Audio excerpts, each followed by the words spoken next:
والنهارده هنتكلم عن النبتة الساحرة. الأول ما بتعمل تجربة في العلوم بتزرعها، وأول ما تشربها بتبقى ريحتك هي ريحتها وعرقك هي ريحتها. عرفتوها ولا لسه؟ طبعا هي الحلبة اللي مفيش غيرها. الحلبة من أجمل الحاجات اللي ممكن تشربوها، سواء كانت سادة أو بالحليب، وممكن كمان تعملوا منها أكلات كتيرة زي المهلبية بالحلبة.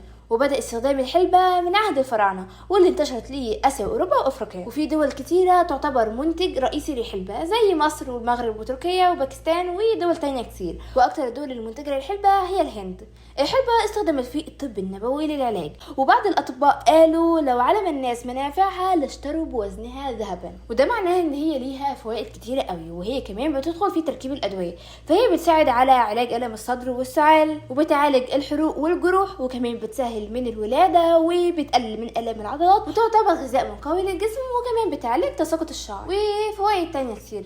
ها انتوا بقى جربتوا الحلبة ولا لسه؟